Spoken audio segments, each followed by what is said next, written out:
बाबा तेरे ही भरोसे हवा बिच उड़ती जागी बाबा डोर तो छड़ी कटी जागी भोले में तेरी शंभू में तेरी हवा बिच उड़ती जागी बाबा तो छड़ी नाम कटी जागी। तो अब जिसको भी भगवान से बात करना है, भोलेनाथ जी से बात करना है, शिव जी को अपने मन की बात कहना है, तो उसको भुसावल की इस पवित्र कथा के पंडाल में जाना होगा और श्री शिवाय नमस्तुभ्यम कहना होगा और शिव जी से बात प्रारंभ होगी। बोल बम का नारा है, श्री शिवाय नमस्तुभ्यम।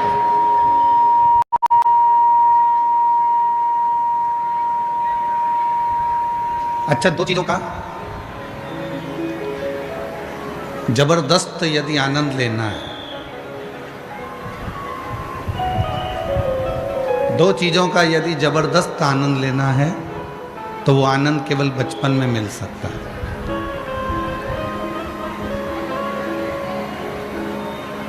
एक है भजन का और दूसरा है भोजन का।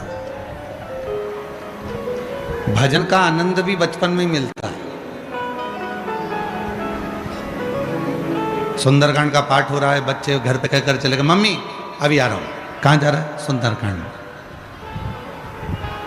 कहां जा रहा है? कीर्तन में। गजानन महाराज का कीर्तन हो रहा है, धुनी वाले दादाजी का कीर्तन हो रहा है, श्री गुलाब राव जी का कीर्तन हो रहा है।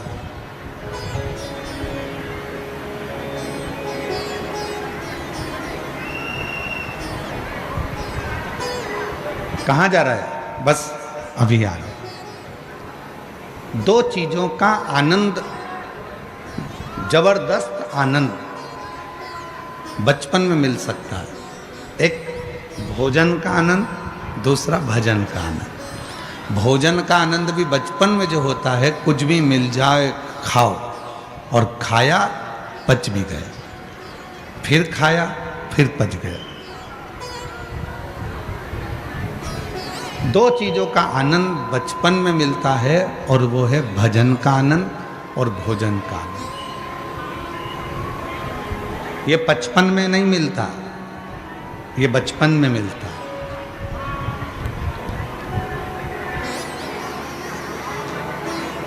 चाउमीन अच्छी लग रही है, बगर अच्छा लग रहा है, भेलपुरी अच्छी लग रही है, बड़ा पाव अच्छा लग रहा है, और जैसे जैसे जैसे जैसे उम्र बढ़ती चली गई, बचपन से 55 में पहुंच गए,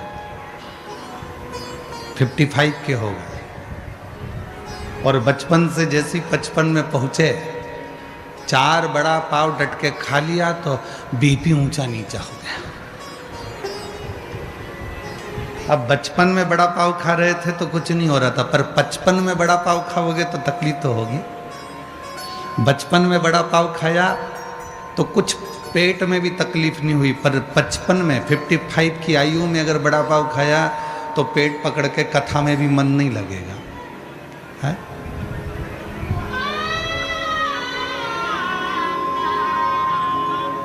तो भजन का और भोजन का, दोनों का आनंद बचपन में, दोनों का।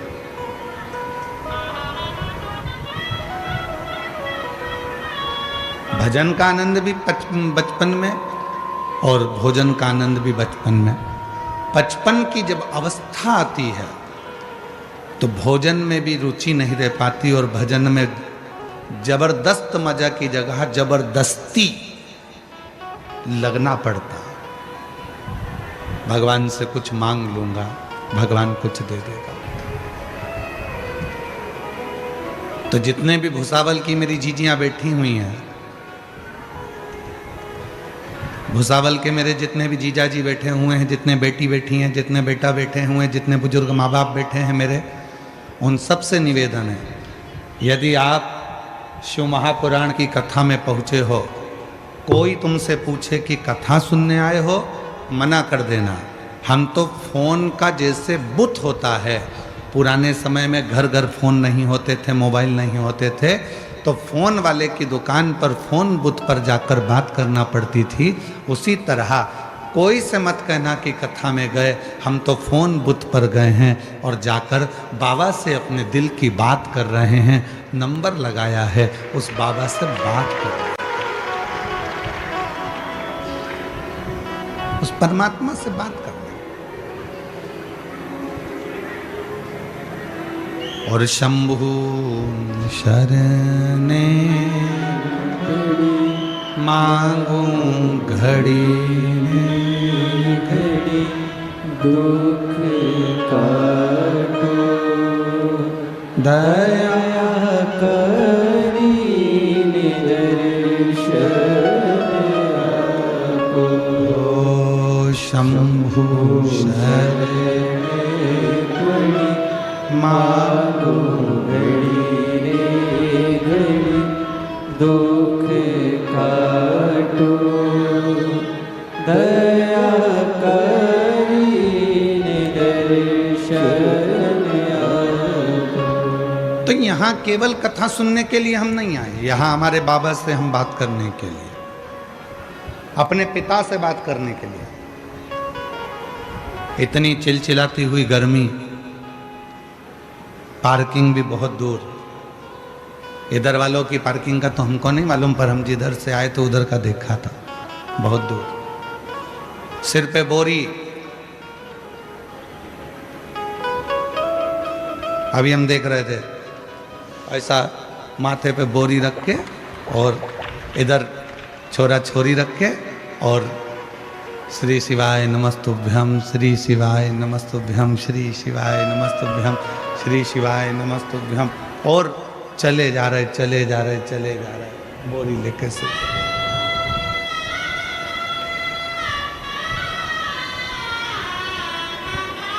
मन में आ भी रहा था कि थोड़ा सा पार्किंग अगर नज़दीक में हो जाती तो अच्छा है, फिर मन में आया, भोले बाबा मुझे मालूम है तू पैदल क्यों चला रहा है, जरूर इसके तन के जितने भी पाप कर्म होंगे पैदल चला चला कर पसीने में सब निकाल देगा, तब पवित्र कर कर शिव पुराण की कथा में पहुंचे।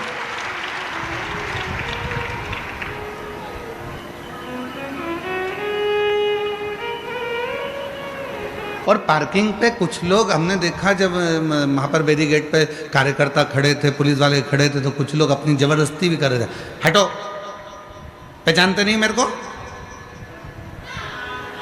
वो उनकी भाषा में बोल रहे थे, मराठी भाषा में, हमको इतना ध्यान नहीं आता है। वो कुछ कुछ भाषा पर समझ में आ जाती है, पर पूरी पूरी नहीं आती। हटो, तुम हमें पहचानते नहीं हो। उनको देखकर भी आनंद आ रहा था कि बताओ, जरा सी पहचान पार्किंग से अंदर लेकर आ जाती है, तो भोलेनाथ जी से थोड़ी सी पहचान हो जाए तो वैकुंठ का दरवाजा भी अंदर प्रवेश कराएगा।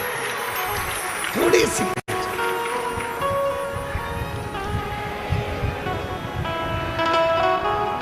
और आपको और हमको ज्यादा पहचान बनाना भी नहीं है, हम हमारी और आपकी भगवान की परमात्मा से हमको पहचान बनाना थोड़ी सी बहुत है।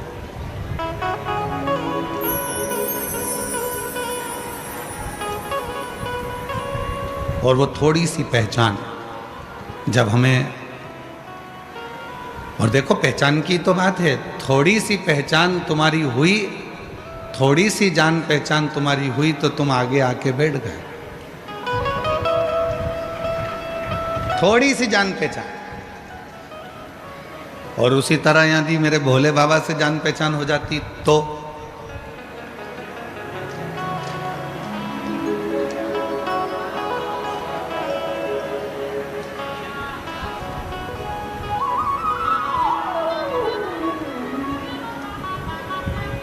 अभी आशीष जी बोल रहे थे, गुरुजी आपने बोला था चंद्रमौलेश्वर कथा को बाँचेंगे आप, भूसावल में। तो जैसे आशीष जी ने बोला तो हमारे स्मरण में आया कि भगवान शंकर ने चंद्रमा अपने मस्तक पर क्यों धारण किया।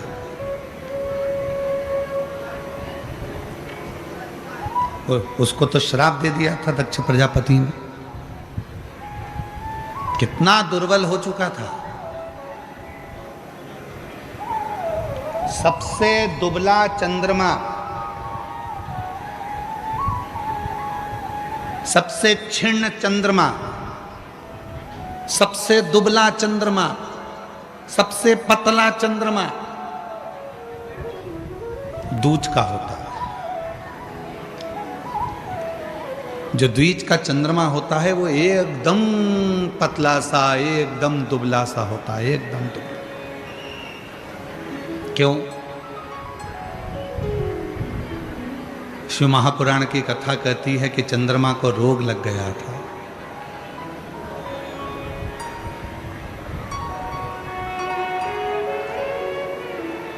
और चंद्रमा को रोग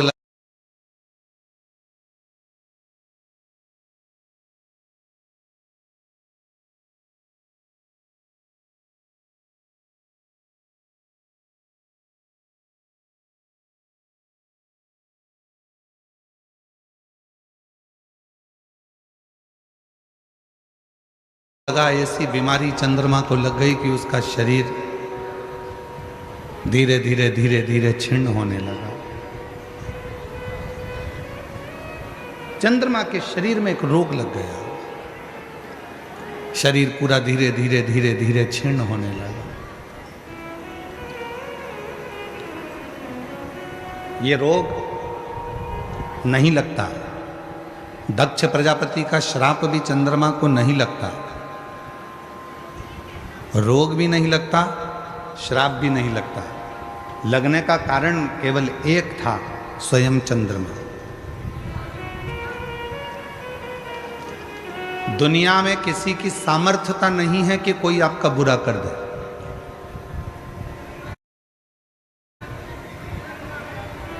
दुनिया में किसी की सामर्थ्यता नहीं है कि कोई आपका बुरा कर दे। दुनिया में किसी की सामर्थ्य नहीं है कि कोई आपको श्राप भी दे दे, क्योंकि श्राप देने वाला व्यक्ति भी ऐसा होना चाहिए कि जिसकी जिंदगी में कभी कोई निंदा ना हो। श्राप देने वाला व्यक्ति भी ऐसा होना चाहिए जिसकी जिंदगी में कोई पाप ना हो। श्राप देने वाला व्यक्ति भी ऐसा होना चाहिए जिसकी जिंदगी में उसने कभी किसी का दिल ना दुखाया हो। श्राप देने वाला व्यक्ति भी ऐसा होना चाहिए जिसने अपनी जिंदगी में कभी किसी के लिए आड़ा टेढ़ा ना कहा हो। श्राप देने वाला व्यक्ति भी अपनी जिंदगी में ऐसा होना चाहिए जिसने जीवन में किसी का दिल ना दुखाया हो। श्राप देने वाला व्यक्ति भी ऐसा होना चाहिए जिसके एक एक रोम से 3.5 करोड़ रोम में से केवल भगवान का नाम निरंतर निकल रहा हो। ना भूख लगे, ना प्यास लगे, ना कहीं जाना, ना कहीं आना, ना अपने भवन से निकलना, ना कहीं भवन से बाहर जाना, केवल भजन, केवल भजन, केवल भजन में डूबा रहे, तो उसका श्राप लग सकता।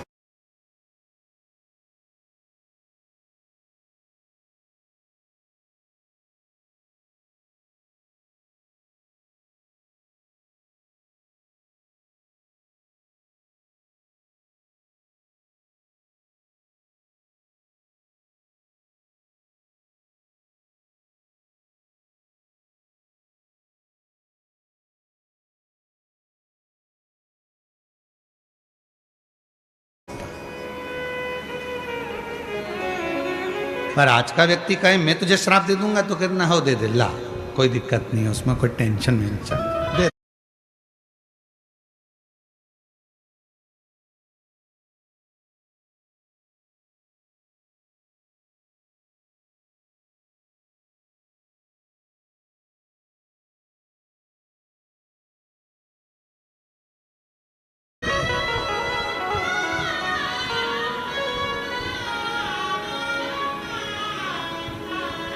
ईर्ष्या रखकर अगर किसी को श्राप दोगे, ईर्ष्या रखकर अगर किसी को बद्दुआ दोगे तो वो खुद को लगना है, दूसरे को नहीं। किसी की सामर्थ्यता नहीं है कि कोई तुम्हारा बुरा कर दे। बुरा कौन करता है? अपन स्वयं। जाते थे और जाकर उस फोन बूथ पर थोड़ा सा कुछ देकर बात कर लेते थे।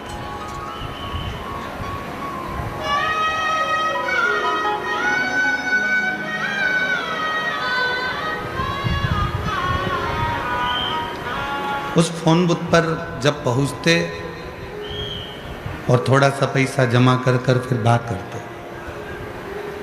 इधर क्या बात, सब पंडालों की आवाज खोल दीजिए।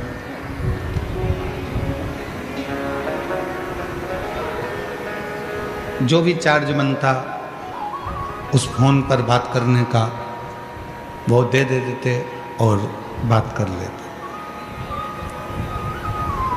तो कोई कहे कि ये शिव महापुराण की कथा है, तो हम कहेंगे कि ये कथा नहीं है, ये पुराने जमाने का फोन बूथ है जिस पर पहुंचकर समय देकर परमात्मा से बात करी जाती है।